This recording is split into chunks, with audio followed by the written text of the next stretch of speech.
में लाने का कांग्रेस की राष्ट्र विरोधी गहरी साजिश है, क्योंकि कांग्रेस भविष्य में पंजाब और पाकिस्तान को नज़दीक लाना चाहती है। राष्ट्रवादी अमरिंदर सिंह, जो कांग्रेस की इस गंदी साजिश में बाधा थे, उनका राजनीतिक तौर पर कत्ल कर दिया गया। राष्ट्रवादी भाषा जो बीज बोल रहे हैं वो तो राष्ट्रवादी है ही नहीं। देश की एकता और अखंडता के लिए हमारे सीनियर नेताओं ने, जैसे राहुल अपने राजीव जी हों, इंदिरा जी हो, सरदार बेअंत सिंह हो, उन्होंने राष्ट्र के लिए अपनी जान कुर्बान कर दी। ये लोग तो ऐसे लोग हैं कि जब किसी स्टेट में या देश में चुनाव आता है तो राष्ट्र की बात करते हैं, राष्ट्रवादी की बात करते हैं। लेकिन जो सबसे बड़ा सवाल वो ये है कि कांग्रेस वर्सेस भी कांग्रेस है, उसके अंदर भी जो है सवाल पूछे गए। सुप्रिया श्रीनेत जो कि कांग्रेस की प्रवक्ता हैं, उन्होंने बात कही, पहले उसको देखते हैं नजर, और फिर अमरिंदर का कांग्रेस के लिए क्या जवाब किया उस पर भी नजर डालते हैं, फिर मेहमानों की तरफ रुख करते हैं। बुजुर्गों को गुस्सा आता है और बहुत ज्यादा गुस्सा आता है, और वो कई बार गुस्से और क्रोध में बहुत सारी बातें कह देते हैं। मुझे लगता है कि उनके गुस्से का, उनके उम्र का, उनके तजुर्बे का हम सम्मान करते हैं और वो जरूर इस पर पुनर्विचार करेंगे। लेकिन राजनीति में गुस्सा, ईर्ष्या, द्वेष, व्यक्ति विशेष पे टिप्पणी और उनसे बदला लेने की भावना की कोई जगह नहीं है। तो अब अमरिंदर जी ने कांग्रेस को भी जवाब दिया, वो भी नजर डाल लेते हैं, क्योंकि जो लड़ाई है बड़ी रोचक दौर में है और आर पार के मूड में दिखती है। तो अमरिंदर जी ने कांग्रेस को जवाब दिया कि हाँ, राजनीति में गुस्से के लिए कोई जगह नहीं है, लेकिन कांग्रेस जैसे ग्रैंड ओल्ड पार्टी में नीचा दिखाने और अपमान करने के लिए जगह है। अगर मेरे जैसे वरिष्ठ नेता इस तरह का बर्ताव हो सकता है तो मैं समझ सकता हूं कि कार्यकर्ताओं के साथ क्या कुछ होता होगा। ये बात अमरिंदर जी कह रहे हैं, जो अभी कुछ 2 हफ्ते पहले तक मुख्यमंत्री थे। अब सवाल इसी के आसपास है जो कि मैंने सबसे पहले पूछा था कि राहुल और प्रियंका के नेतृत्व पर सवाल उठाकर क्या कैप्टन ने कांग्रेस की कमजोरी उजागर की है। तो अब लिहाजा आपको वो सवाल समझ में आ गया होगा कि मैंने वो सवाल क्यों पूछा था। जो मेहमान हमारे साथ मौजूद हैं मैं उनसे आपका तारुफ करा देता हूं। जयराम विप्लव जी आज बीजेपी का पक्ष रखने के लिए हमारे साथ एक बार फिर से जुड़ रहे हैं, बहुत बहुत शुक्रिया जयराम जी। धर्मवीर चौधरी साहब बीएसपी का पक्ष रखने के लिए हमारे साथ जुड़ रहे हैं और वहां पे पंजाब में आप अकाली के साथ गठजोड़ में हैं, बहुत बहुत शुक्रिया धर्मवीर जी। प्रेम कुमार राजनीतिक विशेषज्ञ के तौर पे हमारे साथ जुड़ रहे हैं, बहुत बहुत शुक्रिया, thank you so much. Shahzad Poonawalla राजनीतिक विश्लेषक के तौर पे हमारे साथ आज एक बार फिर से प्रोग्राम में हिस्सादारी कर रहे हैं, बहुत बहुत शुक्रिया, thank you so much Shahzad. और ऋषि मिश्रा राजनीतिक विशेषज्ञ के तौर पर हमारे साथ जुड़ रहे हैं। सबसे पहले मैं ये जानना चाहूंगा प्रेम कुमार जी, जो सवाल मैंने पूछा कि राहुल प्रियंका के नेतृत्व पर सवाल उठाकर क्या कैप्टन ने कांग्रेस की कमजोरी उजागर की है, यह मैं जानना चाहता हूं आपसे, आपके 10 सेकेंड। देखिए प्रतीक जी, कैप्टन अमरिंदर कोई आज के नेता नहीं है, 50 के दशक से नेता रहे हैं। पारिवारिक संबंध रहा है राहुल गांधी परिवार से। शादी होकर के जब आई थी सोनिया गांधी, यही ठहरी थी, तो ये पुराने रिश्ते रहे हैं। और निश्चित रूप से जो घटनाक्रम जीता है, उनके हाथ से नेतृत्व गया है, और नेतृत्व जाने से पहले की जो स्थितियां होती हैं उसमें वो राजनीतिक रूप से अपने आप को अलग थलग महसूस कर रहे होंगे। तो ये उनकी जो वेदना है, उनका गुस्सा है, वो उस स्थिति को लेकर के है। लेकिन नेतृत्व परिवर्तन भी जरूरी था। 84 साल की उम्र में, 82 साल की उम्र में उनको ये समझने की जरूरत थी। उन्होंने आने वाली पीढ़ी के लिए नेतृत्व तैयार नहीं किया, ये भी सच्चाई है। तो आज जब नेतृत्व ने, आलाकमान ने एक निर्णय लिया है, तो राहुल गांधी और प्रियंका गांधी, इनके खिलाफ कभी उन्होंने एक शब्द से पहले तो नहीं कहा। अपमान जैसी भाषा का शब्द का इस्तेमाल किया है प्रेम कुमार जी, अपमान जैसी बात, ग्रैंड ओल्ड पार्टी, फिर कहा कि अपमान। देखिए, अपमान की बात उन्होंने उस दिन भी कही थी जिस दिन उन्होंने इस्तीफा दिया था, और वजह बताई थी कि जो विधायक दल की बैठक हो रही है उनसे पूछे बगैर कोई और कर रहा है। तो ये है, ये पीड़ा है, इसको कोई इनकार नहीं कर सकता।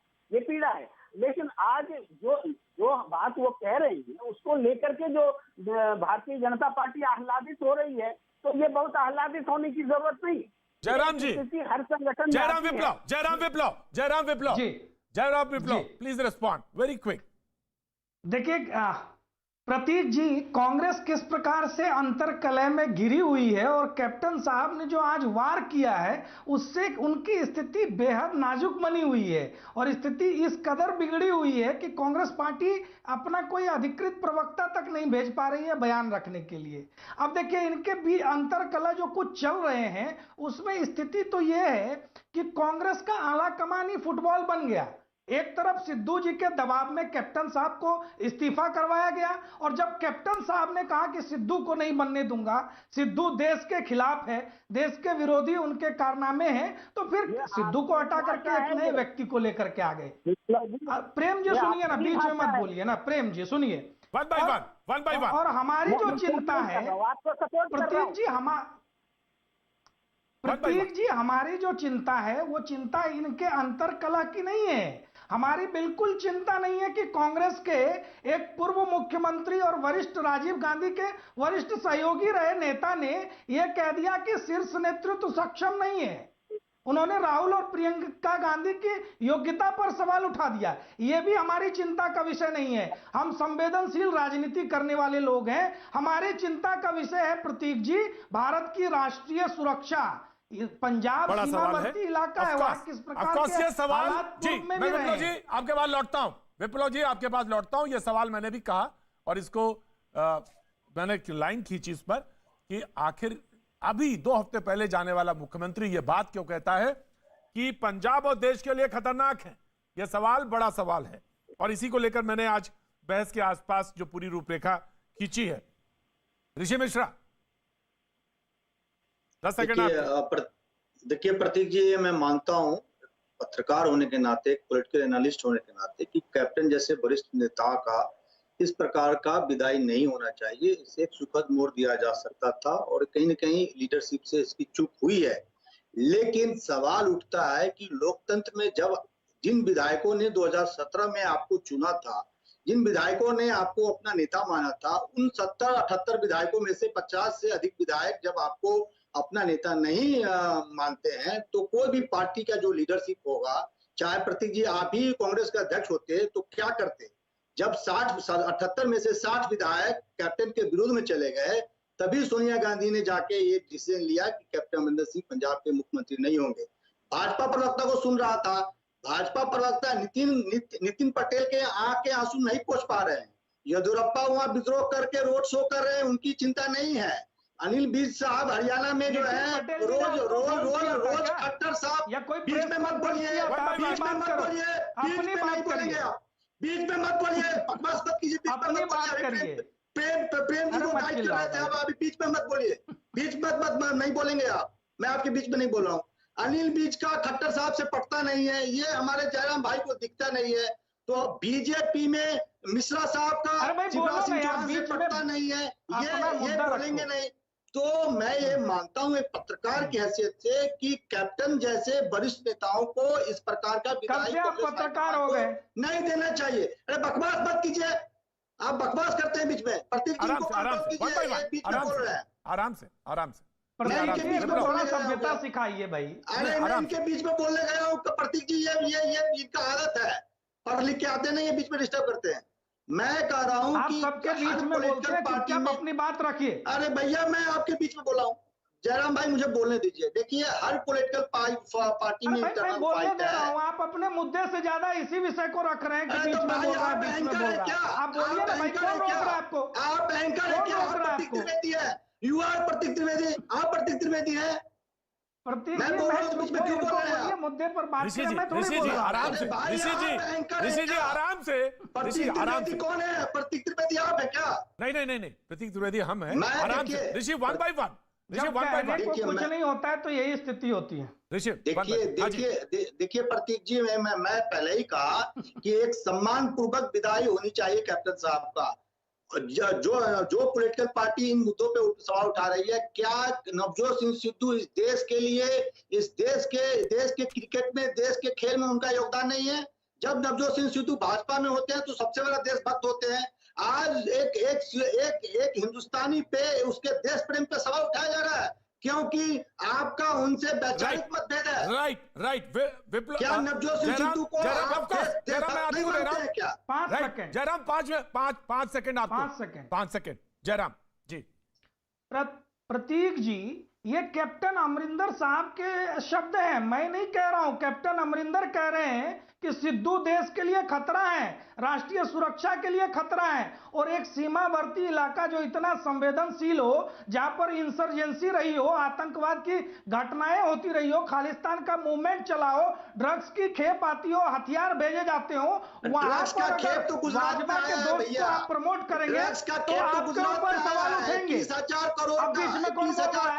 अब कौन बीच में बोल रहा है? अब कौन बीच में बोल रहा है? ये अब कौन बीच में बोल रहा है? इनपुट दे दिया, वो पढ़ के नहीं आता है तो इनपुट दे देता हूँ। अपना आप ये इनपुट 10 जनपद को पहुंचाया करिए, हमें आवश्यकता नहीं है आपकी। देश और दुनिया जानती है आप लोग क्या करते हैं, कितने संवेदनशील हैं पाकिस्तान के साथ, पाकिस्तान के सेना अधिकारी के साथ।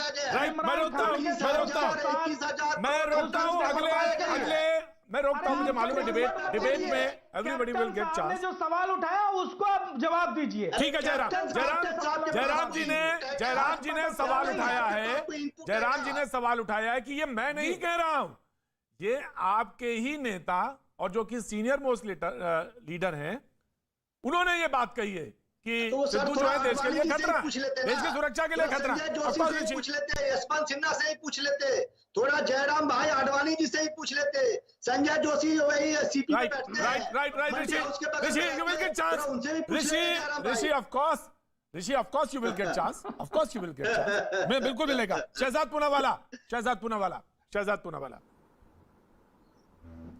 जी प्रतीक जी, मैंने 13 मिनट इंतज़ार किया, किसी के बीच नहीं बोला, तो मुझे उम्मीद है कि सभी लोग अपने अपने वक्त में बोलेंगे।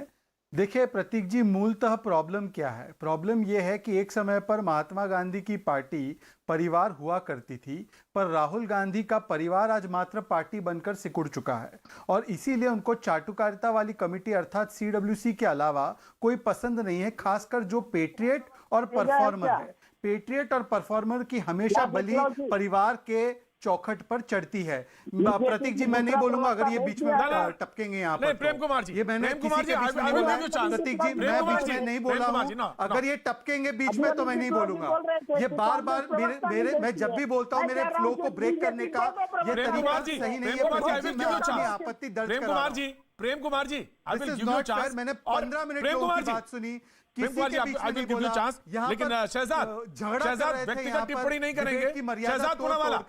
शहजाद पूनावाला व्यक्तिगत टिप्पणी नहीं करेंगे, नेतृत्व पे और पार्टी पे, उसकी फंक्शनिंग पे हम बात कर लेंगे। ठीक जी, किसी के ऊपर व्यक्तिगत टिप्पणी नहीं की है प्रतीक जी, ये लोकतंत्र है, ये अफगानिस्तान का तालिबान राज नहीं है कि राजनेताओं पर बात नहीं रख सकते। तो मैं अपनी खुल के बात रखूंगा। मैंने इस पार्टी में वक्त गुजारा है। ये 4 साल पहले आए हुए लोग 40-40 साल बिताने वाले लोगों को बोलते हैं, इनको क्या अधिकार है? बहरहाल मुझे अपनी बात कंप्लीट करने दीजिए। ऐसा है कि पेट्रियट और परफॉर्मेंस की हमेशा परिवार की चौखट पर बलि चढ़ी है। इसीलिए आज कैप्टन अमरिंदर कौन है? जो पाकिस्तान के खिलाफ स्टैंड लेते हैं। और इनको कौन पसंद है? हरीश रावत, जो बाजवा को अपना भाई मानता है, नवजोत सिंह सिद्धू, जो बाजवा को गले लगाता है। मैं दूसरी बात कहना चाहता हूं, परफॉर्मेंस की बात करते हैं, लोग नाराज हो गए, तो फिर राहुल गांधी के खिलाफ लोग नाराज नहीं थे। सोनिया गांधी और प्रियंका वाड्रा ने क्या परफॉर्मेंस दिया है? प्रियंका वाड्रा उत्तर प्रदेश गई, 2 सीट जीते थे, 1 सीट जीते हमने, तो वहां पे तो उसने अमेठी में हरवा दी सीट को। तो उनके ऊपर परफॉर्मेंस का पैमाना क्यों नहीं लागू होता? प्रतीक जी देखिए, ये कितना भी चीखना चाहे, बिलबिलाना चाहे, ये तथाकथित पत्रकार कितना भी बिलबिलाना चाहे, प्रतीक जी ये करेक्ट नहीं है। प्रेम जी मैं चांस दूंगा, तरीका नहीं है, ये संस्कृति है, ना ये संस्कृति है। प्रेम जी मैं आपको चांस दूंगा, शहजाद को बोलने दीजिए, मैं आपको चांस दे दूंगा, इसके बाद तुरंत बात दे दूंगा। जी बोलिए शहजाद। हाँ प्रतीक जी, कम से कम तथाकथित पत्रकारों को तो सहिष्णुता दिखानी चाहिए। कांग्रेस पार्टी तो सहिष्णु है नहीं, आई नहीं डिबेट में, आज मुश्किल मुद्दा था। तो देखिए फिर से बोल पड़े, तथाकथित पत्रकार बोला तो ऋषि मिश्रा बोल पड़े। अब छोड़िए, मुझे बात कंप्लीट करने दीजिए, मुझे बात कंप्लीट करने दीजिए। एक आदमी को अरे अभी आप Order जुबानी down, बोले मत order फेंको, जुबानी AK-47, एक मिनट रुक जाओ। अब देखिए प्रतीक जी, मैं केवल इतना सवाल पूछना चाहता हूं, ये सुप्रिया श्रीनेट कौन है? ये सुप्रिया श्रीनेट को आए कितना वक्त हुआ है?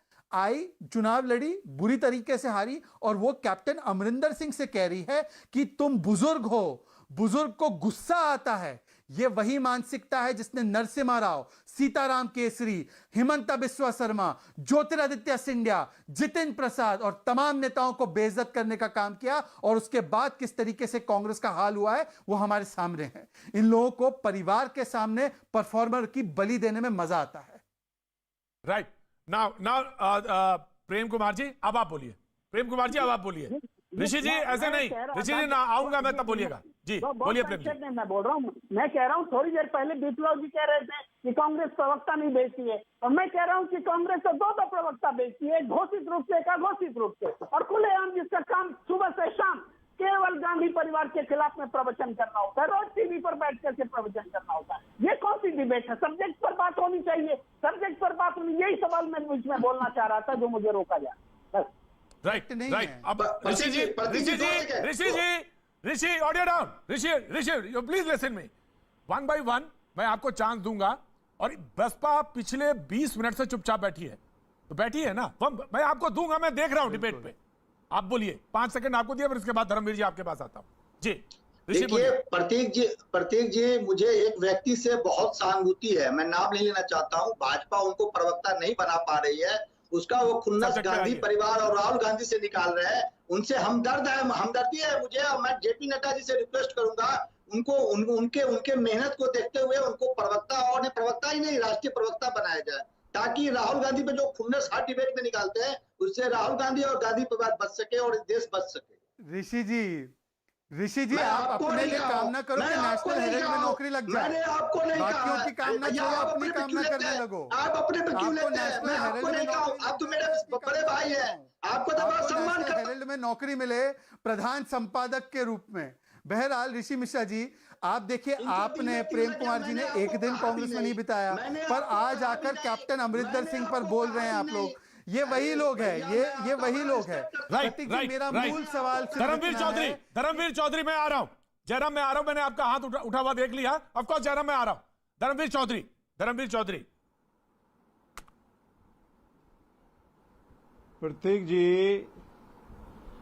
प्रतीक जी समस्या एक नहीं है, समस्या यहाँ दो हैं जी। ये कांग्रेस के चाल चरित्र चेहरे को पिछले 70 वर्ष में, देश की आजादी के बाद में, ये आपको देखना होगा कि ये कांग्रेस का क्या चाल चरित्र चेहरा है। कांग्रेस एक धोखेबाज पार्टी है जो समय समय पर लोगों को धोखा देती है, समुदाय को धोखा देती है, वर्गों को धोखा देती है। धर्मवीर जी ऐसे शब्दों से बचना चाहिए, ऐसे शब्दों से बचना चाहिए। लेकिन अगर आप कह रहे हैं तो उसको आपको प्रूव करना पड़ेगा, आपको बताना पड़ेगा ये शब्द आपने इस्तेमाल क्यों किया। मैं बताता हूं। कांग्रेस को इस देश में 60 सालों से भी ज्यादा दलितों ने, ओबीसी के लोगों ने और माइनॉरिटीज के लोगों ने सत्ता सौंपी। वो ऐसी कौन सी नीतियां थी जो ये इतने वर्गों का भला नहीं कर पाए और इनको सत्ता से बेदखल होना पड़ा। इन्होंने सबसे ज्यादा दलितों को धोखा दिया। उत्तर प्रदेश में, पंजाब में, महाराष्ट्र में इन्होंने सबसे पहले संविधान को लिखने वाले आदरणीय परम पूज्य बाबा साहब को धोखा दिया। इन्होंने बाबा साहब को लोकसभा में जाने से रोका, और बाबा साहब ने अपने अनुयायियों से यह कहा था कि इस कांग्रेस के कभी चार आने के मेंबर नाम बनना। तो ये कांग्रेस का चाल चरित्र चेहरा है। दलितों का प्रथम मुख्यमंत्री का नाम बता दीजिए, मैं डिबेट छोड़ दूंगा। इनको डिबेट करा लीजिए फिर आप। ये कौन पागल आदमी बैठा हुआ बीच में? ये कौन पागल आदमी बीच में बोल रहा है भाई? ये कौन पागल आदमी है बीच में जो बोल रहा है? ये ऋषि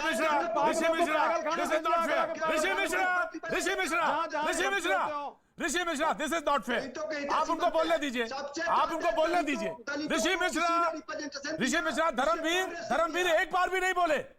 धर्मवीर किसी के बीच में एक बार भी नहीं बोले। मैं आपको this is not fair. Audio down, Rishi का audio down, Rishi audio down please. Discipline होके बैठिए, आप डिबेट में हिस्सेदारी है आपकी। धर्मवीर जी मैं माफी मांगता हूं, मैं आप फिर से अपनी बात कहिए। प्रतीक- उन्होंने प्रतीक- कहा, प्रतीक उन्होंने एक जी- सवाल रखा प्रतीक- कि एक बात बताइए कि कौन चीफ मिनिस्टर ऐसा है जो कि दलित है, हमने बनाया, आप बताइए जी। अरे प्रतीक जी मुझे मुझे मुझे बोलने का मौका दीजिए। तो ये कांग्रेस वो पार्टी है जिसने नटवर सिंह जी को पूरी जिंदगी उन्होंने कांग्रेस में बिताई, देश की आजादी के बाद से और लास्ट जीवन तक इन्होंने नटवर सिंह जी को बेइज्जत करके निकाला। इन्होंने चौधरी चरण सिंह जी को धोखा दिया। इंदिरा गांधी जी ने चौधरी चरण सिंह जी को धोखा दिया। ये कांग्रेस का चाल चरित्र चेहरा है कि हम सोनिया गांधी जी को रायबरेली अमेठी से जिताने का काम कर रहे थे, और इन्होंने कांग्रेस के लोगों ने 2 बार हमारे एमएलए राजस्थान में तोड़ने का काम किया। 1 बार धोखा नहीं दिया बीएसपी को, 2 बार धोखा दिया। यह कांग्रेस का चाल चरित्र चेहरा है। अब मैं आ जाता हूं पंजाब के ऊपर। पंजाब में जब से अकाली और बीएसपी का गठबंधन हुआ है, प्रतीक जी 1996 में भी यह गठबंधन हुआ था। 13 सीटों में से हम 11 सीटें जीते थे। 8 सीटें लोकसभा में शिरोमणि अकाली दल ने जीती थी और 3 सीटें बहुजन समाज पार्टी ने जीती थी। जिस दिन से आदरणीय बहन कुमारी मायावती जी ने यह गठबंधन किया है, उस दिन से कांग्रेस की नींद हराम हो गई और इन्होंने बलि का बकरा बना दिया कैप्टन साहब को, और वहां पर एक दलित मुख्यमंत्री बना करके मैंने आपका पॉइंट लिया, मैंने पॉइंट लिया धर्मवीर जी, मैंने पॉइंट लिया। Dharmveer ji, now you please listen. Ji Rishi Mishra, one by one. Dharmveer ji, now you please listen. Dharmveer ji, now you please listen. दलित को धोखा दे रहे हैं, ये आज भी दलित को सम्मान नहीं दे रहे हैं। प्रतीक जी, मैं इनसे पूछना चाहता हूँ, मैं इनको चैलेंज करता हूँ, उत्तर प्रदेश में गैर जाटव दलित को क्या मुख्यमंत्री बनाएंगी बसपा? गैर जाटव दलित को क्या मुख्यमंत्री बनाएगी बसपा या मायावती? दलितों के हितैषी बनते हैं, दलितों के मसीहा बनते हैं। 5 काम ऐसे बताते हैं धर्मवीर चौधरी जो मायावती अपने कार्यकाल में दलित के उत्थानों के लिए किया होगा। ऑडियो डाउन ऋषि की ऑडियो डाउन ना जा। धर्मवीर जी एक सवाल रखा उन्होंने, now you please respond one by one. ये बहुत डिसिप्लिन वेज में चलेंगे। Dharmveer ji, now you please respond जो सवाल उन्होंने रखा। जी धर्मवीर चौधरी। देखिए प्रतीक जी जिस दिन से अकाली और बीएसपी का गठबंधन हुआ है, उस दिन से इनकी नींद हराम हो गई पंजाब में। इन्होंने एन केन प्रकरण सवाल कुछ पूछा है धर्मवीर जी, उन्होंने लोकतांत्रिक तरीके से चुन के आए थे। सवाल कुछ और है और आज उनको कैप्टन साहब को बेइज्जत करके निकाल दिया। आज कैप्टन साहब को बेइज्जत करके निकाल दिया। अरे ये कांग्रेस का यही अपमानित करने का कांग्रेस का प्रोपेगेंडा है।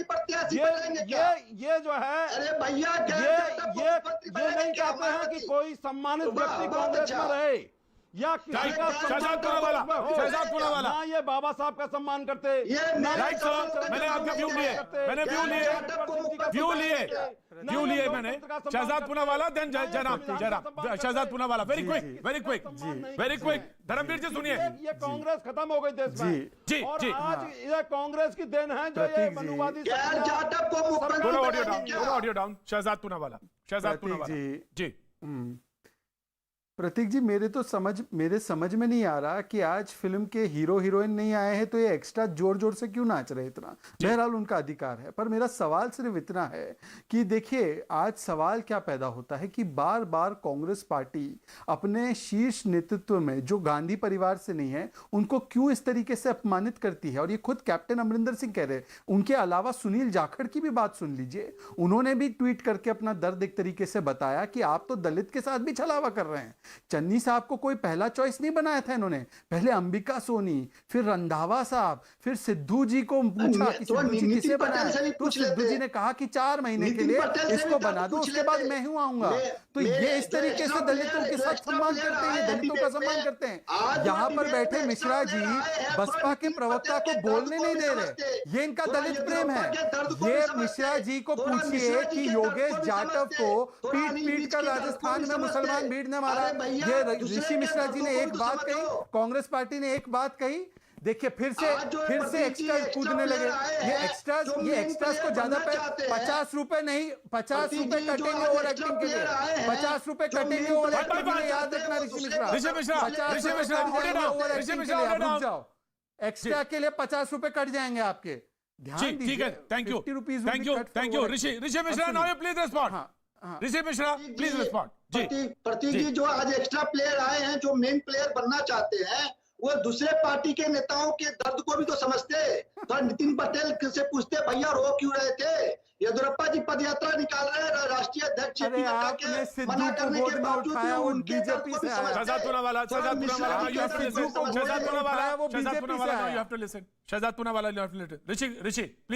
ऋषि प्लीज कंप्लीट। मैं इनको कह रहा हूँ कि सिद्धू बीजेपी से आया, ऋषि ने मुझे कहा गया है कंप्लीट करने के लिए। देखिए फिर एक्स्ट्रा प्लेयर बोलने लगे, मुझे कहा गया है पर्सनल नहीं, कोई भी चीज पर्सनल नहीं।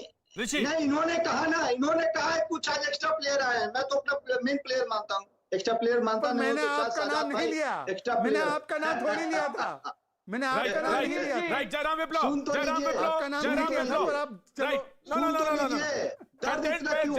सवाल मेन था जो आपने पूछा था। ये चुप हो जाए। जयराम विप्लव ने कोई एक सवाल पूछा था, और वो सवाल था सुरक्षा से, जो कि कैप्टन ने पूछा था, और कैप्टन ने वो इल्जाम लगाया था, और वो बहुत महत्वपूर्ण है जो जयराम विप्लव ने सवाल रखा था। जयराम विप्लव, नाउ योर चांस।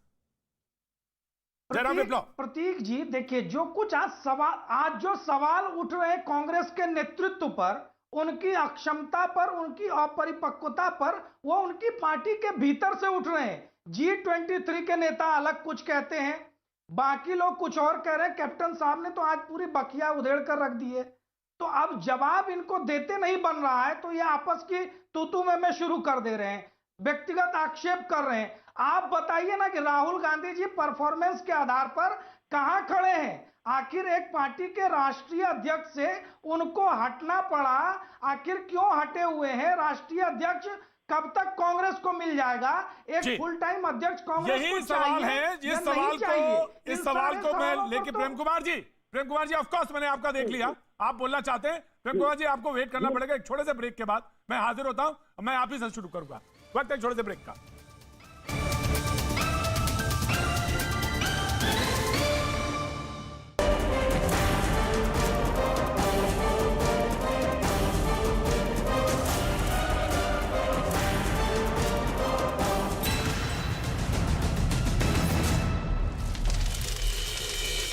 दावा किया गया कि इनमें ज्यादा संख्या ऑनलाइन क्लास लेने वाले छात्रों की है। बच्चा एकदम कम रोशनी में ना पढ़े, बीच बीच में हर 2-2.5 घंटे पढ़ने के बाद थोड़ा आंखों को रेस्ट दे। दिल्ली सरकार ने एक म्यूजिक बस लॉन्च की जिसमें रिकॉर्डिंग स्टूडियो बनाया गया। इस म्यूजिक बस के जरिए छात्रों को संगीत और फिल्मों से जुड़े काम की ट्रेनिंग दी जाएगी, ताकि वो भी फिल्म और संगीत के क्षेत्र में अपना भविष्य बना सके। ये बस सिर्फ 15 से 20 स्कूलों में जा सकती है। गोइंग फॉरवर्ड अगले साल हम 5 ऐसी और बसेस निकाले हैं। जम्मू कश्मीर के पुंछ में पिछले दिनों में मिले 4 आईईडी को सुरक्षा बल ने नष्ट कर दिया। सुरक्षा बल ने तलाशी अभियान के दौरान मेढर सेक्टर से ये विस्फोटक बरामद किए थे। यूपी एटीएस ने जबरन धर्मांतरण के आरोप में मौलाना कलीम सिद्दीकी को गिरफ्तार कर लिया।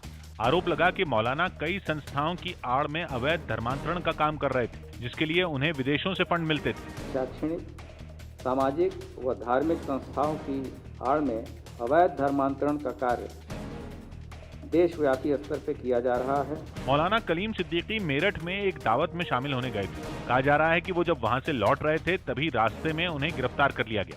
वो यहाँ मेरठ के अंदर एक दावत के अंदर तशरीफ लाए थे, और दावत से जब वापस लौट रहे थे रात को 9 बजे के करीब, तो उसके बाद वो खुलत नहीं पहुंचे। जबरन धर्मांतरण के आरोप में मौलाना की गिरफ्तारी पर सियासत भी शुरू हो गई। आम आदमी पार्टी के विधायक अमानतुल्लाह खान ने तो ट्वीट करके इस गिरफ्तारी का कनेक्शन यूपी चुनाव से जोड़ दिया और आरोप लगाया कि मुस्लिम समुदाय पर अत्याचार हो रहा है, लेकिन राज्य सरकार ने इस कार्रवाई को सही ठहराया। जो भी नाजायज काम होगा, जो भी गलत काम होगा, योगी जी उसको बर्दाश्त नहीं करेंगे। कर्नाटक में कोप्पल जिले के एक गांव में दलित समुदाय के एक बच्चे के मंदिर में घुसने पर विवाद हो गया। आरोप है कि इसके बाद गांव के कुछ लोगों ने उस बच्चे के परिवार पर 25,000 रुपए जुर्माना लगा दिया। साथ ही मंदिर को साफ करने के लिए 10,000 रुपए अलग से भी मांगे। हालांकि इसका वहां रहने वाले दलित समुदाय के दूसरे लोगों ने विरोध किया जिसके बाद पुलिस ने इस मामले से जुड़े 5 लोगों को पकड़ लिया। दिल्ली की जवाहरलाल नेहरू यूनिवर्सिटी में कुछ और क्लासें शुरू हो जाएंगी। पीएचडी कर रहे तीसरे साल के छात्र भी अब कोरोना नियमों के साथ वहां पढ़ाई कर पाएंगे। साथ ही एमएससी और एमबीए की फाइनल ईयर की क्लासों के लिए छात्र सोमवार से जेएनयू जा सकेंगे। मध्य प्रदेश के सिवनी से कांग्रेस विधायक अर्जुन सिंह का एक वीडियो सोशल मीडिया पर वायरल हो गया। इसमें वो कुछ पुलिस वालों के साथ गाड़ियों की चेकिंग करते दिखे। साथ ही उन्होंने मोटरसाइकिल चलाने वाले लोगों को हेलमेट की अहमियत भी बताई। एआईएमआईएम अध्यक्ष असदुद्दीन ओवैसी ने यूपी के संभल में एक जनसभा की। आरोप है कि अयोध्या की तरह संभल में भी उनकी रैली से जुड़े विवादास्पद पोस्टर लगाए गए, जिनमें संभल को पौराणिक नगरी की बजाय कुछ और बताया गया। आरजेडी नेता तेजस्वी यादव ने नीतीश सरकार की नल जल योजना पर सवाल उठाते हुए राज्य के डिप्टी सीएम तारकिशोर प्रसाद की बहू और उनकी पत्नी के भाई पर भ्रष्टाचार के आरोप लगाए। साथ ही उन्होंने इसकी जांच कराने की मांग की। डिप्टी सीएम पद जो मिनिस्ट्री है उनके मंत्रालय की भी जांच होनी चाहिए। भाई जिस प्रकार का मामला आ रहा है 53 करोड़ रुपए, तो एक्सप्लेन करना चाहिए नीतीश कुमार जी को। तेजस्वी यादव के इस हमले का जवाब देने में बीजेपी ने भी देर नहीं लगाई। तेजस्वी यादव जी घोटालों का कैसे किया जाता है इसका बहुत अच्छा उनको जानकारी है, क्योंकि हाल में ही उन लोग पर उन्हीं के कार्यकर्ता टिकट बेचने का घोटालों का आरोप लगाया है। आरबीआई गवर्नर शक्तिकांत दास ने बताया कि ऐसे संकेत मिल रहे हैं कि दुनिया भर की अर्थव्यवस्था कोरोना महामारी के झटके से उबर रही है। उन्होंने ये बात एक कार्यक्रम के दौरान कही। मध्य प्रदेश के पन्ना में एक लड़की ने कुछ बदमाशों पर तेजाब फेंकने का आरोप लगाया। परिजनों ने दावा किया कि पहले तो लड़की और उसके भाई से मारपीट की गई और फिर उस पर एसिड अटैक हुआ, जिसकी वजह से उसे अस्पताल में भर्ती किया गया। मारपीट बहुत ज्यादा करा है, मारपीट करके और तेजाब डाला गया है। घटना की जानकारी मिलते ही पुलिस बल के साथ ही जिले के कलेक्टर भी अस्पताल पहुंचे, जहां उन्होंने आरोपियों के खिलाफ सख्त कार्रवाई का भरोसा दिया। मुख्यमंत्री जी के बिल्कुल स्पष्ट निर्देश हैं, अगर उनको जिला बदर करना, राष्ट्रीय सुरक्षा एनएसए लगाना, वो सब कार्रवाई हम लोग करेंगे। दिल्ली में आम आदमी पार्टी के नेता पंकज गुप्ता मनी लॉन्ड्रिंग के एक मामले में ईडी के सामने पेश हुए।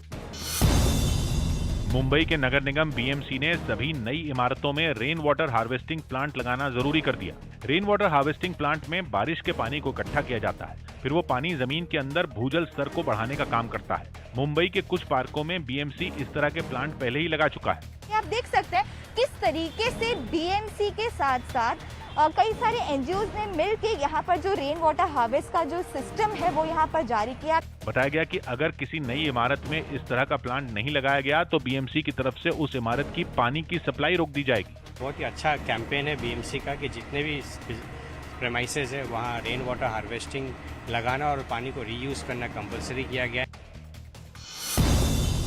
दिल्ली में पिछले साल फरवरी में हुई हिंसा के मामले में 10 आरोपियों को कड़कड़डुमा कोर्ट से थोड़ी राहत मिली। अदालत ने लूटपाट के इन आरोपियों पर लगी आगजनी की धारा हटा दी। सुनवाई के दौरान अदालत ने दिल्ली पुलिस के काम पर सवाल उठाए और कहा कि पुलिस अपनी कमियों को छिपाने के लिए 2 अलग-अलग तारीखों की घटनाओं को एक साथ जोड़ने की कोशिश कर रही है। पटना में आरजेडी नेता तेजस्वी यादव, राज्यसभा सांसद मीसा भारती और बिहार कांग्रेस अध्यक्ष मदन मोहन झा के खिलाफ केस दर्ज किया गया। कांग्रेस नेता संजीव कुमार का आरोप है कि इन लोगों ने 2019 के लोकसभा चुनाव में उनसे 5 करोड़ रुपए लिए, लेकिन चुनाव लड़ने के लिए पार्टी का टिकट नहीं दिया। इस मामले में उन्होंने पटना की अदालत में केस किया था, जिसके बाद कोर्ट ने इस मामले में तेजस्वी, मीसा और मदन मोहन झा समेत 6 आरोपियों के खिलाफ एफआईआर दर्ज करने का आदेश दिया। बिहार के पूर्व मुख्यमंत्री और एनडीए के मौजूदा सहयोगी जीतन राम मांझी ने रामायण और राम पर विवादास्पद बयान दिया, जिस पर सियासी घमासान शुरू हो गया, क्योंकि उन्होंने राम के अस्तित्व पर सवाल खड़े कर दिए। रामायण की कहानी को हम सत्य नहीं मानते। वो अगर राम को कहा जाए कि कोई महापुरुष थे और जीवित थे, इस चीज को मैं नहीं मानता हूँ। जीतन राम मांझी का ये बयान बीजेपी को अखर गया और उसने उन्हें खरी खरी सुना दी। मैं तो पूछना चाहता हूं उनसे कि उनके माता पिता ने जीतन राक्षस मांझी क्यों नहीं उनका नाम रखा। लगे हाथ आरजेडी ने इस बयान के बहाने मांझी और एनडीए दोनों को निशाने पर ले लिया। उनको बयान देने के पहले एनडीए को त्यागना चाहिए और भागवा का समर्थन भी करते हैं और इस तरह का बयान भी देते हैं। हरियाणा के सीएम मनोहर लाल खट्टर ने चंडीगढ़ में अपने मंत्रिमंडल के सहयोगियों के साथ साइकिल चलाई। इसके जरिए उन्होंने वर्ल्ड कार फ्री डे के मौके पर पर्यावरण को बचाने का संदेश दिया। लोग साइकिलों का उपयोग करें, लोग पैदल चलें, ताकि अपना स्वास्थ्य भी ठीक रहेगा और प्रदूषण की भी कमी आएगी।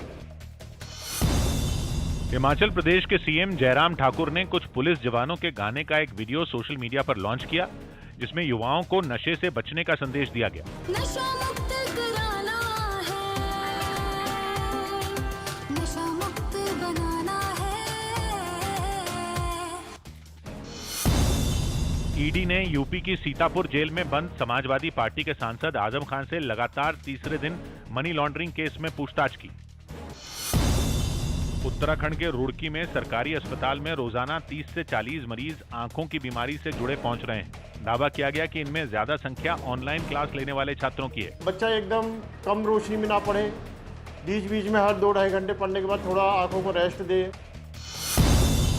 दिल्ली सरकार ने एक म्यूजिक बस लॉन्च की, जिसमें रिकॉर्डिंग स्टूडियो बनाया गया।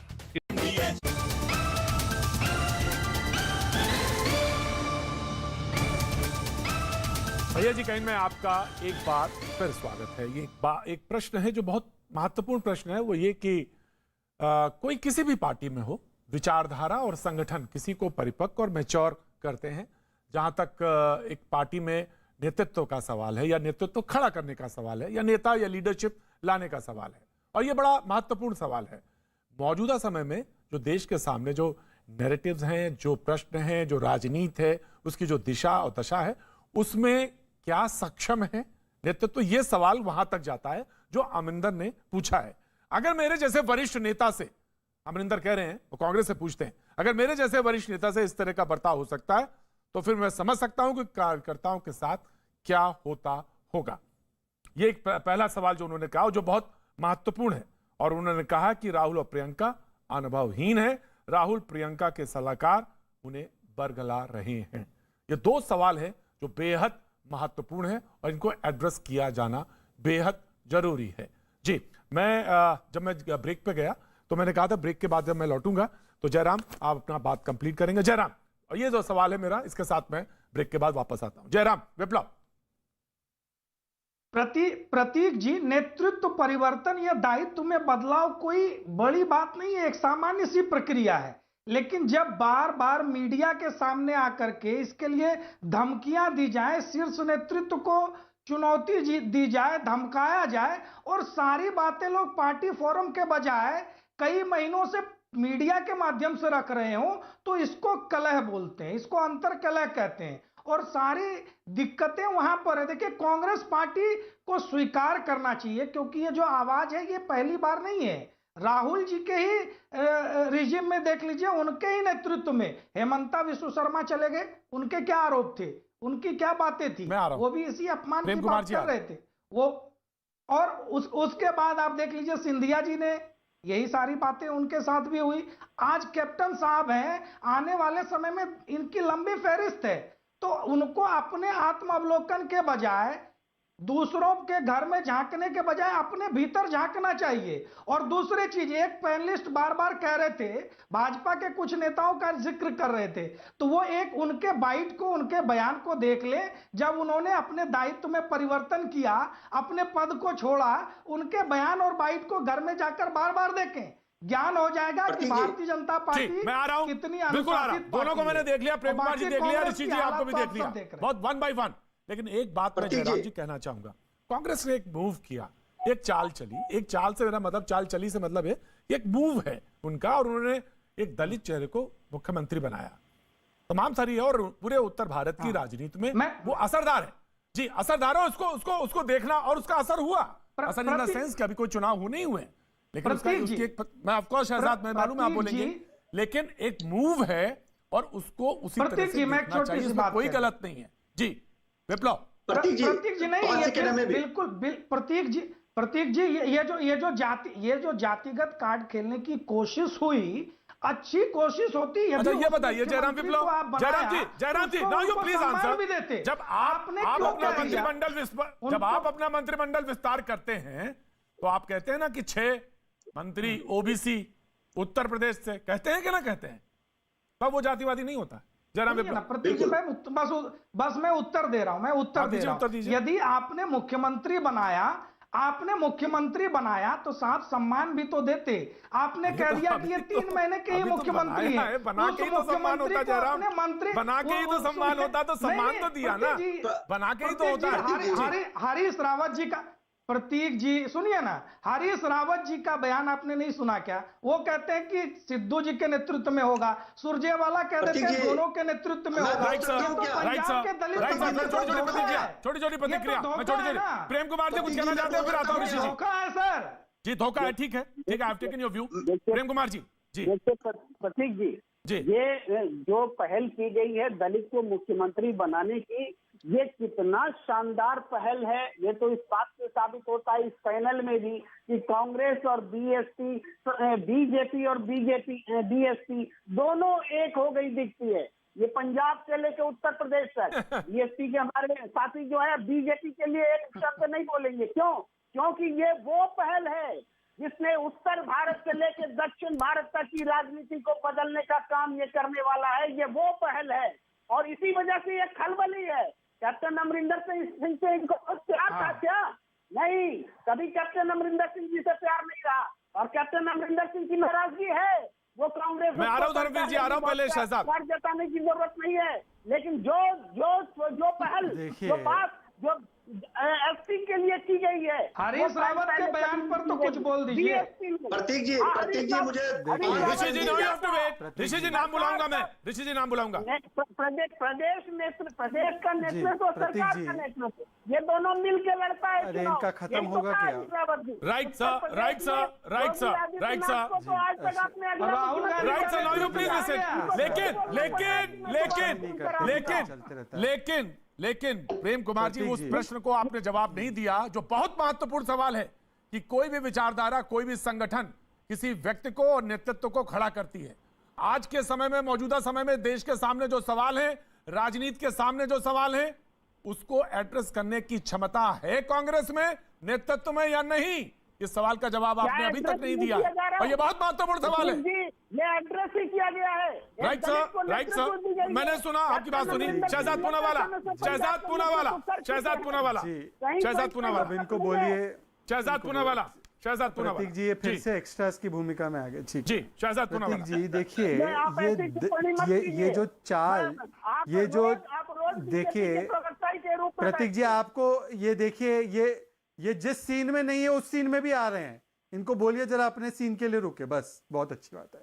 अब मैं प्रतीक जी बात पूरी करता हूं। देखिए, आपने सही कहा कि इस चाल का क्या मकसद था। चाल का मकसद दलित नहीं, दल हित था।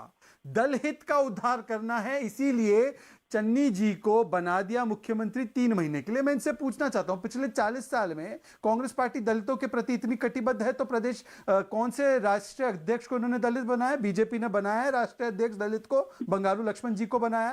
ओबीसी का पहला प्रधानमंत्री जो पूरा 5 साल का कार्यकाल पूरा किया, वो प्रधानमंत्री बीजेपी ने बनाया।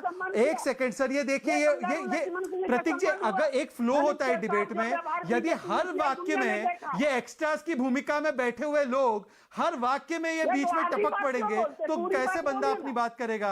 आप मुझे बताइए, हर सीन में तो इनको नहीं लाया जा सकता ना। प्रतीक जी, डिबेट की एक मर्यादा भी होती है। ये कांग्रेस से ज्यादा ये केटली गरम क्यों है इनकी? मुझे समझ में नहीं आता, चाय से ज्यादा केटली गरम है।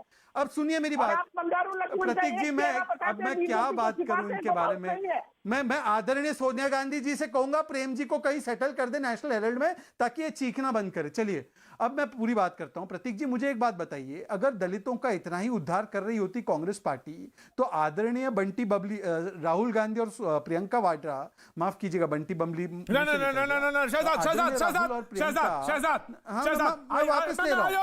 वापस ले रहा हूं आपके बोलने से पहले। प्लीज आप ऑब्जेक्ट कीजिए, मैं वापस, मैं राहुल गांधी और प्रियंका वाड्रा को बंटी बबली जो बोला वो वापस ले रहा हूं। रोकना पड़ेगा आपको शहजाद, मुझे रोकना पड़ेगा आपको। हाँ, शहजाद, ये तरीका ठीक नहीं है। अरे मुझे बोलने तो दीजिए। बोलिए, आप बोलिए। अच्छा, माफी मांगे, मुझे बोलिए। मुझे कहना पड़ेगा या मुझे कहना पड़ेगा मैं माफी मांगता हूं? दोनों में से एक जना माफी मांगेगा। ठीक है, या तो आप मांगे या मैं मांगू। ओके, मैं माफी, मैं बंटी और बबली के लिए माफी मांगता हूं। मुझे बात करने दीजिए ना sir. Rishi, now please listen. Shahzad, complete your sentence. Shahzad, please complete your sentence. देखिए, हाँ, देखिए, हाँ, बंटी और बबली की भावनाओं को ठेस पहुंचाने के लिए मैं माफी मांगता हूं। क्या हुआ? सही तो बोला। अरे वो बात तो करने दीजिए। अरे बंटी और बबली किसे माफी तो मांग ली मैंने, अब मुझे बात करने दीजिए, मुझे बात करने दीजिए।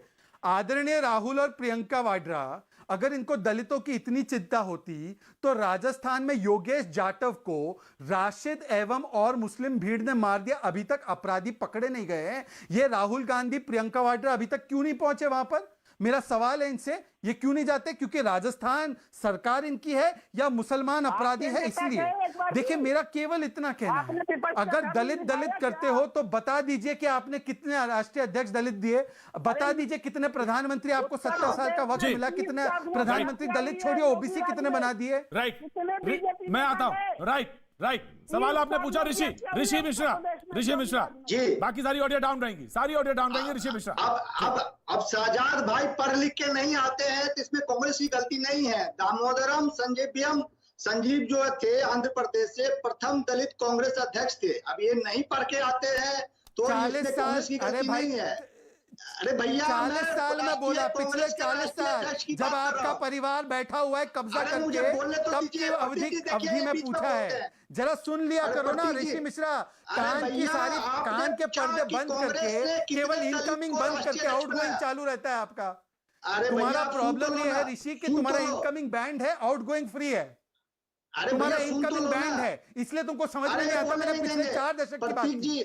जी बोलिए। इनकमिंग ऑन रखो, ऋषि को बोलने दीजिए। इनकमिंग ऑन रखो, आउटगोइंग फ्री मत रखो। प्रतीक जी आप रिवाइंड करके देखिए, ऋषि को बोलने दीजिए। कांग्रेस ने आप बोलने नहीं देंगे, आप मैंने 40 साल बोला है, आपको पता। अरे भैया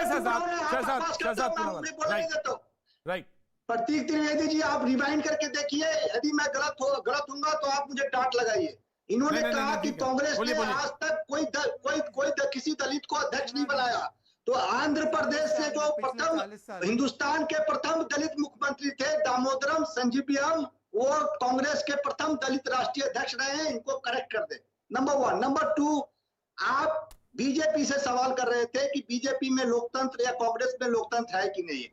आप प्रतीक जी सबसे पढ़े लिखे जाने वाले पत्रकार हैं। जब नितिन गडकरी अध्यक्ष थे, एक संजय जोशी को जब संगठन राष्ट्रीय महामंत्री बनाया गया था, उत्तर प्रदेश का प्रभारी बनाया गया था, तो कौन वो नेता था कि जो बच्चे की तरह रूठ गए थे कि गोवा अधिवेशन में नहीं जाएंगे? थोड़ा ये भी बताना चाहिए ना, जो एक्स्ट्रा प्लेयर आज आए हैं डिबेट में, उनको भी बताना चाहिए कि नितिन गडकरी किसी पार्टी का अध्यक्ष किसी को महामंत्री बनाता है तो उस समय के तत्कालीन मुख्यमंत्री एक बच्चे की तरह रूठ जाते हैं कि मैं गोवा के राष्ट्रीय अधिवेशन में नहीं जाऊंगा क्योंकि आपने एक फलना को राष्ट्रीय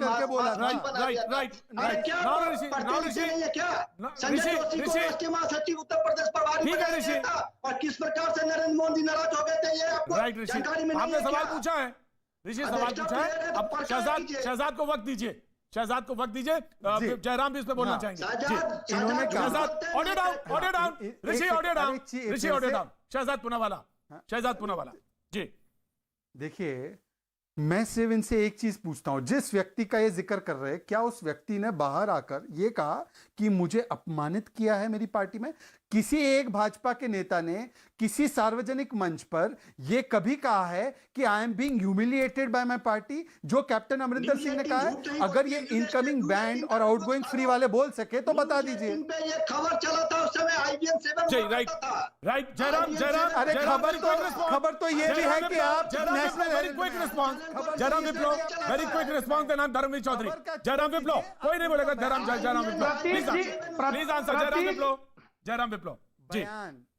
प्रतीक जी देखिए, ये पॉलिटिकल गॉसिप के बारे में अब क्या क्या इनको कहा जाए। ये तो यहाँ पर तो सीधे सीधे नेता का बयान है, इंटरव्यू है, और उसमें उन्होंने स्पष्ट तौर पर पार्टी के आला कमान के बारे में आरोप लगाया है। आप अब देखिए, बीच में ये टपक पड़े, ये हंस रहे हैं, फिर इनको थोड़ा भी सीरियसनेस आप रखिए ना भाई। आपके नेता के बारे में बात हो रही है, वो कितने सक्षम है, और आप उस बात को सुनना नहीं चाह रहे हैं। एक भी व्यक्ति, देखिए प्रतीक जी, अगर ये अनर्गल तथ्यों को आप इंडोर्स कर रहे हैं तो अलग विषय है, लेकिन मैं इनसे ओपन चैलेंज करता हूं। अभी 2 राज्य में मुख्यमंत्री और नेतृत्व का परिवर्तन हुआ, आप एक व्यक्ति का बयान दिखा दीजिए जो कह रहा हूं साहब हम बड़े दुखी हैं और पार्टी से मैं दुखी हूं। जयराम बताइए विप्लव, ना, मैंने दो व्यक्ति का नाम बताइए। जयराम विप्लव, मैंने यही बात कही थी, संगठन विचारधारा व्यक्ति का निर्माण करते हैं और आपकी पार्टी ने एक रखा है और वो सक्षम है, और वो समय जो मौजूदा समय में जो प्रश्न है उनके प्रश्न को उत्तर देने में सक्षम है और सक्षम नेतृत्व है। यही सवाल मैंने कांग्रेस को रखा था, उसको और इजी कर दिया ये सवाल कि संगठन से निकला व्यक्ति, विचारधारा में पका हुआ व्यक्ति एक आंसर देने के लिए, रिप्लाई देने के लिए तैयार होता है। तो क्या मौजूदा नेतृत्व कांग्रेस का ये प्रश्नों का नैरेटिव जो है देश में उसके लिए तैयार है या नहीं? इससे सरल करके क्या भाषा में रखा जाएगा? धर्मवीर चौधरी साहब,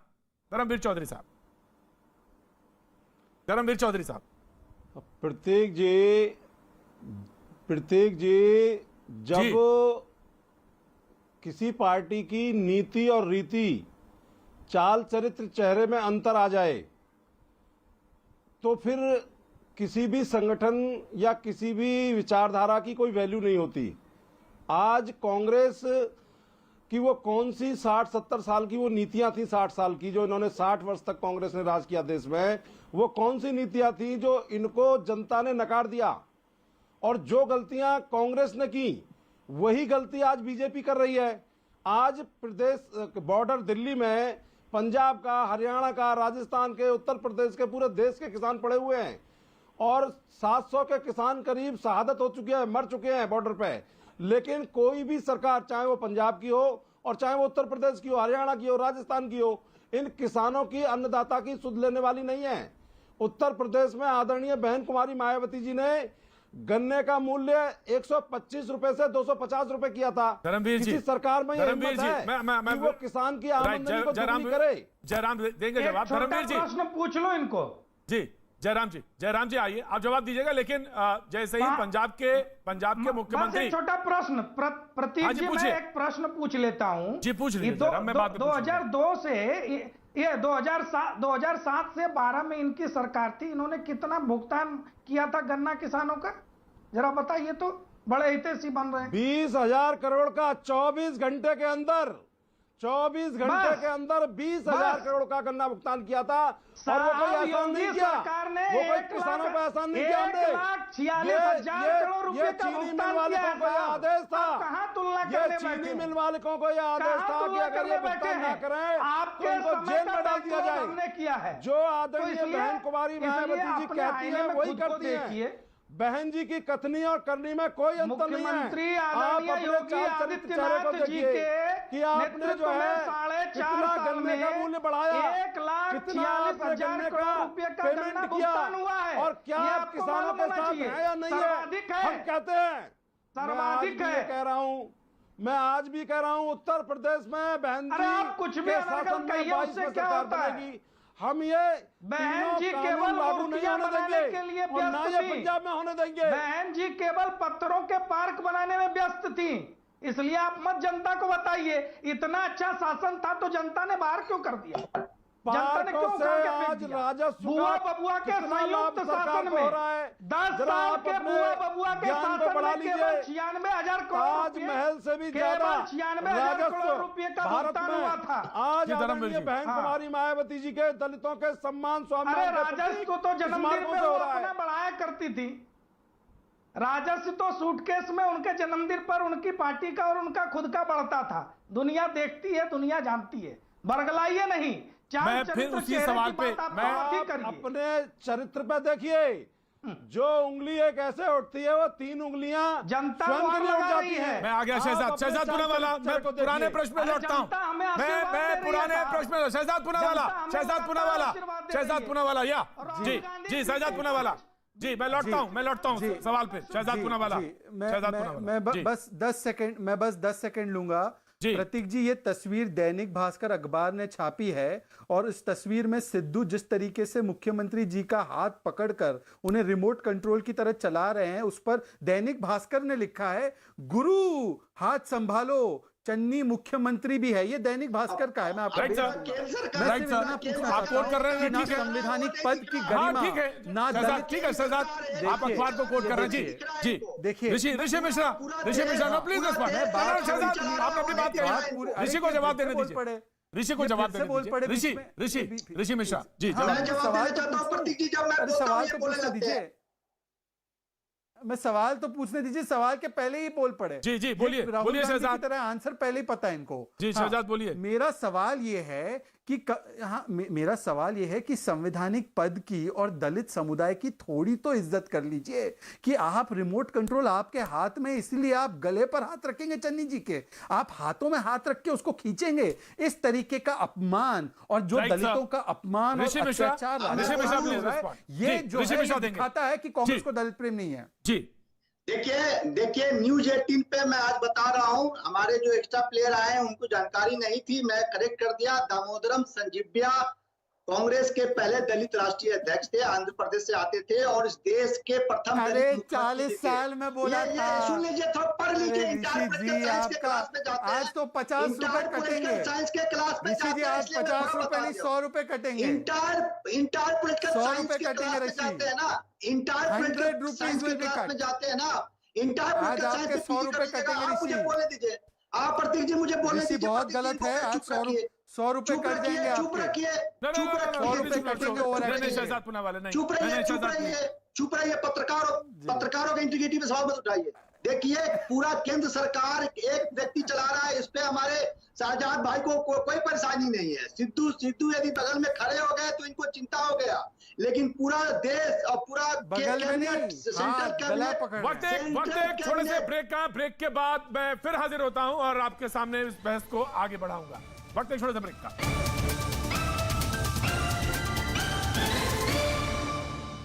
एक साथ जोड़ने की कोशिश कर रही है। पटना में आरजेडी नेता तेजस्वी यादव, राज्यसभा सांसद मीसा भारती और बिहार कांग्रेस अध्यक्ष मदन मोहन झा के खिलाफ केस दर्ज किया गया। कांग्रेस नेता संजीव कुमार का आरोप है कि इन लोगों ने 2019 के लोकसभा चुनाव में उनसे 5 करोड़ रुपए लिए, लेकिन चुनाव लड़ने के लिए पार्टी का टिकट नहीं दिया। इस मामले में उन्होंने पटना की अदालत में केस किया था, जिसके बाद कोर्ट ने इस मामले में तेजस्वी, मीसा और मदन मोहन झा समेत 6 आरोपियों के खिलाफ एफआईआर दर्ज करने का आदेश दिया। बिहार के पूर्व मुख्यमंत्री और एनडीए के मौजूदा सहयोगी जीतन राम मांझी ने रामायण और राम पर विवादास्पद बयान दिया, जिस पर सियासी घमासान शुरू हो गया, क्योंकि उन्होंने राम के अस्तित्व पर सवाल खड़े कर दिए। रामायण की कहानी को हम सत्य नहीं मानते। वो अगर राम को कहा जाए कि कोई महापुरुष थे और जीवित थे, इस चीज को मैं नहीं मानता हूँ। जीतन राम मांझी का ये बयान बीजेपी को अखर गया और उसने उन्हें खरी खरी सुना दी। मैं तो पूछना चाहता हूं उनसे कि उनके माता पिता ने जीतन राक्षस मांझी क्यों नहीं उनका नाम रखा। लगे हाथ आरजेडी ने इस बयान के बहाने मांझी और एनडीए दोनों को निशाने पर ले लिया। उनको बयान देने के पहले एनडीए को त्यागना चाहिए और भागवा का समर्थन भी करते हैं और इस तरह का बयान भी देते हैं। हरियाणा के सीएम मनोहर लाल खट्टर ने चंडीगढ़ में अपने मंत्रिमंडल के सहयोगियों के साथ साइकिल चलाई।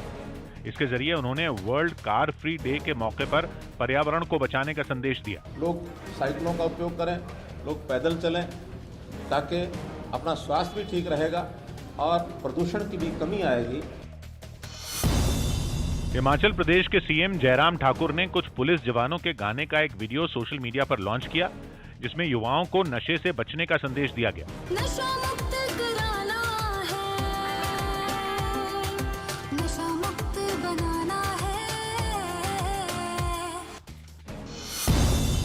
ईडी ने यूपी की सीतापुर जेल में बंद समाजवादी पार्टी के सांसद आजम खान से लगातार तीसरे दिन मनी लॉन्ड्रिंग केस में पूछताछ की। उत्तराखंड के रुड़की में सरकारी अस्पताल में रोजाना 30 से 40 मरीज आंखों की बीमारी से जुड़े पहुंच रहे हैं। दावा किया गया कि इनमें ज्यादा संख्या ऑनलाइन क्लास लेने वाले छात्रों की है। बच्चा एकदम कम रोशनी में ना पढ़े, बीच बीच में हर 2-2.5 घंटे पढ़ने के बाद थोड़ा आंखों को रेस्ट दे। दिल्ली सरकार ने एक म्यूजिक बस लॉन्च की, जिसमें रिकॉर्डिंग स्टूडियो बनाया गया। इस म्यूजिक बस के जरिए छात्रों को संगीत और फिल्मों से जुड़े काम की ट्रेनिंग दी जाएगी, ताकि वो भी फिल्म और संगीत के क्षेत्र में अपना भविष्य बना सके। ये बस सिर्फ 15 से 20 स्कूलों में जा सकती है। गोइंग फॉरवर्ड अगले साल हम 5 ऐसी और बसेस निकाले हैं। जम्मू कश्मीर के पुंछ में पिछले दिनों में मिले 4 आईईडी को सुरक्षा बल ने नष्ट कर दिया। सुरक्षा बल ने तलाशी अभियान के दौरान मेढर सेक्टर से ये विस्फोटक बरामद किए थे। यूपी एटीएस ने जबरन धर्मांतरण के आरोप में मौलाना कलीम सिद्दीकी को गिरफ्तार कर लिया। आरोप लगा कि मौलाना कई संस्थाओं की आड़ में अवैध धर्मांतरण का काम कर रहे थे, जिसके लिए उन्हें विदेशों से फंड मिलते थे। शैक्षणिक, सामाजिक व धार्मिक संस्थाओं की आड़ में अवैध धर्मांतरण का कार्य देशव्यापी स्तर पर किया जा रहा है। मौलाना कलीम सिद्दीकी मेरठ में एक दावत में शामिल होने गए थे। कहा जा रहा है कि वो जब वहां से लौट रहे थे तभी रास्ते में उन्हें गिरफ्तार कर लिया गया। वो यहाँ मेरठ के अंदर एक दावत के अंदर तशरीफ लाए थे और दावत से जब वापस लौट रहे थे रात को 9 बजे के करीब, तो उसके बाद वो खुलत नहीं पहुंचे। जबरन धर्मांतरण के आरोप में मौलाना की गिरफ्तारी पर सियासत भी शुरू हो गई। आम आदमी पार्टी के विधायक अमानतुल्लाह खान ने तो ट्वीट करके इस गिरफ्तारी का कनेक्शन यूपी चुनाव से जोड़ दिया और आरोप लगाया कि मुस्लिम समुदाय पर अत्याचार हो रहा है, लेकिन राज्य सरकार ने इस कार्रवाई को सही ठहराया। जो भी नाजायज काम होगा, जो भी गलत काम होगा, योगी जी उसको बर्दाश्त नहीं करेंगे। कर्नाटक में कोप्पल जिले के गांव में दलित समुदाय के एक बच्चे के मंदिर में घुसने पर विवाद हो गया। आरोप है कि इसके बाद गांव के कुछ लोगों ने उस बच्चे के परिवार पर 25,000 रुपए जुर्माना लगा दिया। साथ ही मंदिर को साफ करने के लिए 10,000 रुपए अलग से भी मांगे। हालांकि इसका वहां रहने वाले दलित समुदाय के दूसरे लोगों ने विरोध किया, जिसके बाद पुलिस ने इस मामले से जुड़े 5 लोगों को पकड़ लिया। दिल्ली की जवाहरलाल नेहरू यूनिवर्सिटी में कुछ और क्लासें शुरू हो जाएंगी। पीएचडी कर रहे तीसरे साल के छात्र भी अब कोरोना नियमों के साथ वहां पढ़ाई कर पाएंगे। साथ ही एमएससी और एमबीए की फाइनल ईयर की क्लासों के लिए छात्र सोमवार से जेएनयू जा सकेंगे। मध्य प्रदेश के सिवनी से कांग्रेस विधायक अर्जुन सिंह का एक वीडियो सोशल मीडिया पर वायरल हो गया। इसमें वो कुछ पुलिस वालों के साथ गाड़ियों की चेकिंग करते दिखे। साथ ही उन्होंने मोटरसाइकिल चलाने वाले लोगों को हेलमेट की अहमियत भी बताई। एआईएमआईएम अध्यक्ष असदुद्दीन ओवैसी ने यूपी के संभल में एक जनसभा की। आरोप है कि अयोध्या की तरह संभल में भी उनकी रैली से जुड़े विवादास्पद पोस्टर लगाए गए, जिनमें संभल को पौराणिक नगरी की बजाय कुछ और बताया गया। आरजेडी नेता तेजस्वी यादव ने नीतीश सरकार की नल जल योजना पर सवाल उठाते हुए राज्य के डिप्टी सीएम तारकिशोर प्रसाद की बहू और उनकी पत्नी के भाई पर भ्रष्टाचार के आरोप लगाए। साथ ही उन्होंने इसकी जांच कराने की मांग की। डिप्टी सीएम पद जो मिनिस्ट्री है उनके मंत्रालय की भी जांच होनी चाहिए। भाई जिस प्रकार का मामला आ रहा है 53 करोड़ रुपए, ये तो एक्सप्लेन करना चाहिए नीतीश कुमार जी को। तेजस्वी यादव के इस हमले का जवाब देने में बीजेपी ने भी देर नहीं लगाई। तेजस्वी यादव जी घोटालों का कैसे किया जाता है इसका बहुत अच्छा उनको जानकारी है, क्योंकि हाल में ही उन लोग पर उन्हीं के कार्यकर्ता टिकट बेचने का घोटालों का आरोप लगाया है। आरबीआई गवर्नर शक्तिकांत दास ने बताया कि ऐसे संकेत मिल रहे हैं कि दुनिया भर की अर्थव्यवस्था कोरोना महामारी के झटके से उबर रही है। उन्होंने ये बात एक कार्यक्रम के दौरान कही। मध्य प्रदेश के पन्ना में एक लड़की ने कुछ बदमाशों पर तेजाब फेंकने का आरोप लगाया। परिजनों ने दावा किया कि पहले तो लड़की और उसके भाई से मारपीट की गई और फिर उस पर एसिड अटैक हुआ, जिसकी वजह से उसे अस्पताल में भर्ती किया गया। मारपीट बहुत ज्यादा करा है, मारपीट करके वो तेजाब डाला गया है। घटना की जानकारी मिलते ही पुलिस बल के साथ ही जिले के कलेक्टर भी अस्पताल पहुंचे, जहां उन्होंने आरोपियों के खिलाफ सख्त कार्रवाई का भरोसा दिया। मुख्यमंत्री जी के बिल्कुल स्पष्ट निर्देश हैं, अगर उनको जिला बदर करना, राष्ट्रीय सुरक्षा एनएसए लगाना, वो सब कार्रवाई हम लोग करेंगे। दिल्ली में आम आदमी पार्टी के नेता पंकज गुप्ता मनी लॉन्ड्रिंग के एक मामले में ईडी के सामने पेश हुए। मुंबई के नगर निगम बीएमसी ने सभी नई इमारतों में रेन वाटर हार्वेस्टिंग प्लांट लगाना जरूरी कर दिया। रेन वाटर हार्वेस्टिंग प्लांट में बारिश के पानी को इकट्ठा किया जाता है, फिर वो पानी जमीन के अंदर भूजल स्तर को बढ़ाने का काम करता है। मुंबई के कुछ पार्कों में बीएमसी इस तरह के प्लांट पहले ही लगा चुका है। आप देख सकते हैं किस तरीके से बीएमसी के साथ साथ कई सारे एनजीओज ने मिलकर यहाँ पर जो रेन वाटर हार्वेस्ट का जो सिस्टम है वो यहाँ पर जारी किया। बताया गया कि अगर किसी नई इमारत में इस तरह का प्लांट नहीं लगाया गया तो बीएमसी की तरफ से उस इमारत की पानी की सप्लाई रोक दी जाएगी। बहुत ही अच्छा कैंपेन है बीएमसी का कि जितने भी प्रेमाइसेस है वहाँ रेन वाटर हार्वेस्टिंग लगाना और पानी को रीयूज करना कंपलसरी किया गया है। दिल्ली में पिछले साल फरवरी में हुई हिंसा के मामले में 10 आरोपियों को कड़कड़डुमा कोर्ट से थोड़ी राहत मिली। अदालत ने लूटपाट के इन आरोपियों पर लगी आगजनी की धारा हटा दी। सुनवाई के दौरान अदालत ने दिल्ली पुलिस के काम पर सवाल उठाए और कहा कि पुलिस अपनी कमियों को छिपाने के लिए 2 अलग-अलग तारीखों की घटनाओं को एक साथ जोड़ने की कोशिश कर रही है। पटना में आरजेडी नेता तेजस्वी यादव, राज्यसभा सांसद मीसा भारती और बिहार कांग्रेस अध्यक्ष मदन मोहन झा के खिलाफ केस दर्ज किया गया। कांग्रेस नेता संजीव कुमार का आरोप है कि इन लोगों ने 2019 के लोकसभा चुनाव में उनसे 5 करोड़ रुपए लिए, लेकिन चुनाव लड़ने के लिए पार्टी का टिकट नहीं दिया। प्रधानमंत्री मोदी आज दुनिया की 5 दिग्गज कंपनियों के सीईओ के अलावा अमेरिका के उपराष्ट्रपति कमला हैरिस से मुलाकात करेंगे। ऑस्ट्रेलिया और जापान के प्रधानमंत्रियों से भी मुलाकात होगी। पुरी के रामनगर सेक्टर में घुसपैठ की कोशिश नाकाम, सुरक्षा बल ने 3 आतंकियों को मार गिराया। 5 AK-47 राइफल और 80 हैंड ग्रेनेड बरामद। प्रधानमंत्री नरेंद्र मोदी के जीवन के अनदेखे अनसुने पहलू पहली बार टेलीविजन पर नेटवर्क 18 की खास पेशकश मोदी द अनटोल्ड स्टोरी। देखिए आज रात 8 बजे न्यूज 18 इंडिया पर।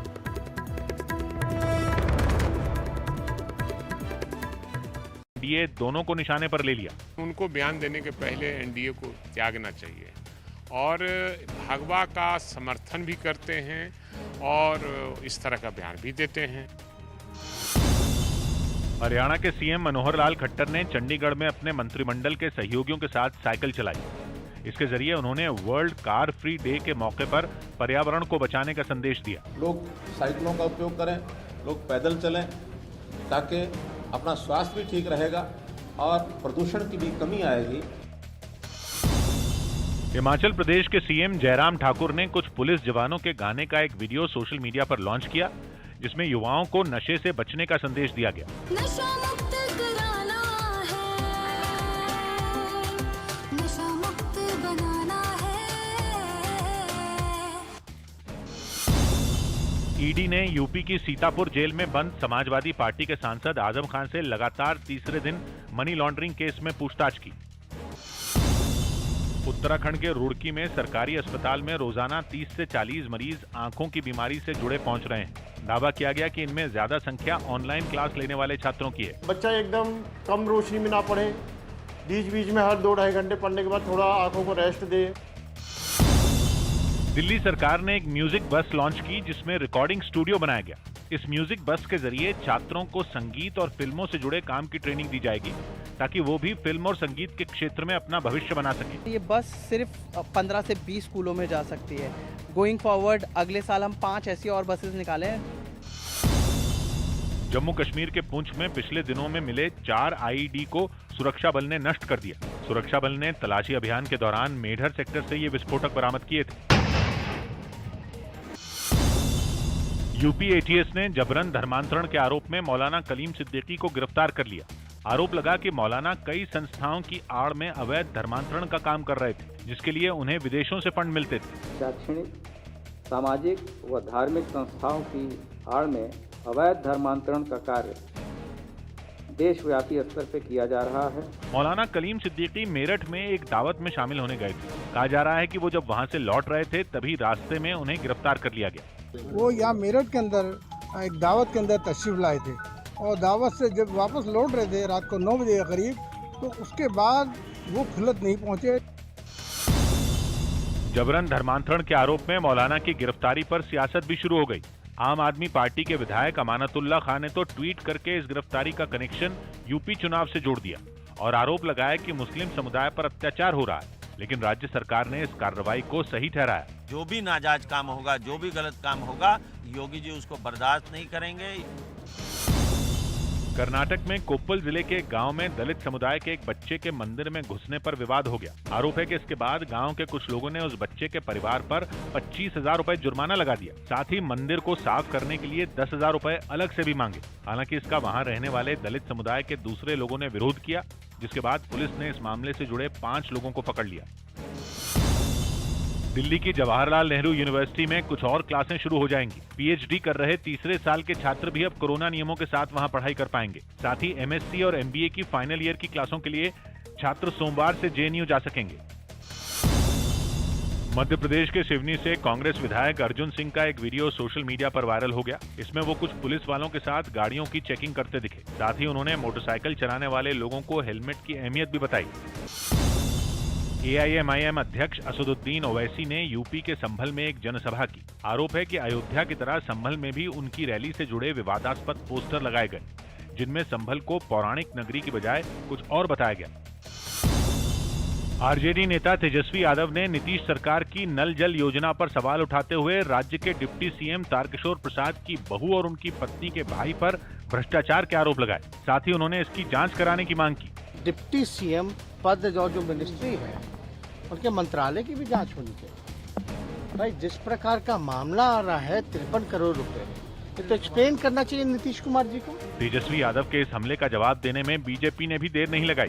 तेजस्वी यादव जी घोटालों का कैसे किया जाता है इसका बहुत अच्छा उनको जानकारी है, क्योंकि हाल में ही उन लोग पर उन्हीं के कार्यकर्ता टिकट बेचने का घोटालों का आरोप लगाया है। आरबीआई गवर्नर शक्तिकांत दास ने बताया कि ऐसे संकेत मिल रहे हैं कि दुनिया भर की अर्थव्यवस्था कोरोना महामारी के झटके से उबर रही है। उन्होंने ये बात एक कार्यक्रम के दौरान कही। मध्य प्रदेश के पन्ना में एक लड़की ने कुछ बदमाशों पर तेजाब फेंकने का आरोप लगाया। परिजनों ने दावा किया कि पहले तो लड़की और उसके भाई से मारपीट की गई और फिर उस पर एसिड अटैक हुआ, जिसकी वजह से उसे अस्पताल में भर्ती किया गया। मारपीट बहुत ज्यादा कर रहा है, मारपीट करके वो तेजाब डाला गया है। घटना की जानकारी मिलते ही पुलिस बल के साथ ही जिले के कलेक्टर भी अस्पताल पहुंचे, जहां उन्होंने आरोपियों के खिलाफ सख्त कार्रवाई का भरोसा दिया। मुख्यमंत्री जी के बिल्कुल स्पष्ट निर्देश हैं, अगर उनको जिला बदर करना, राष्ट्रीय सुरक्षा NSA लगाना, वो सब कार्रवाई हम लोग करेंगे। दिल्ली में आम आदमी पार्टी के नेता पंकज गुप्ता मनी लॉन्ड्रिंग के एक मामले में ईडी के सामने पेश हुए। मुंबई के नगर निगम BMC ने सभी नई इमारतों में रेन वाटर हार्वेस्टिंग प्लांट लगाना जरूरी कर दिया। रेन वाटर हार्वेस्टिंग प्लांट में बारिश के पानी को इकट्ठा किया जाता है, फिर वो पानी जमीन के अंदर भूजल स्तर को बढ़ाने का काम करता है। मुंबई के कुछ पार्कों में BMC इस तरह के प्लांट पहले ही लगा चुका है। आप देख सकते हैं किस तरीके से BMC के साथ साथ कई सारे NGOs ने मिलकर यहाँ पर जो रेन वाटर हार्वेस्ट का जो सिस्टम है वो यहाँ पर जारी किया। बताया गया कि अगर किसी नई इमारत में इस तरह का प्लांट नहीं लगाया गया तो BMC की तरफ से उस इमारत की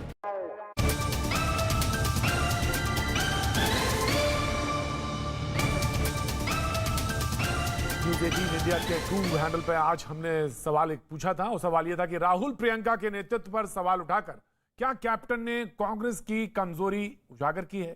और जो जवाब मुझे मिले हैं उसके मुताबिक 92% ने हाँ में जवाब दिया, जबकि 8% ने कहा है कि वो इसके पक्ष में नहीं है, उन्होंने नहीं में जवाब दिया है। तो आज अभी बस सिर्फ इतना, और वक्त है आर पार का।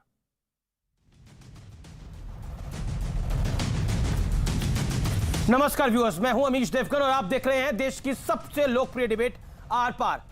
कैप्टन अमरिंदर सिंह ने नवजोत सिंह सिद्धू और गांधी परिवार के खिलाफ मोर्चा खोल दिया है। अब तक का सबसे बड़ा हमला करते हुए कैप्टन अमरिंदर सिंह ने कहा है कि राहुल गांधी और प्रियंका वाड्रा के पास अनुभव नहीं है। सिद्धू वाले मामले पर राहुल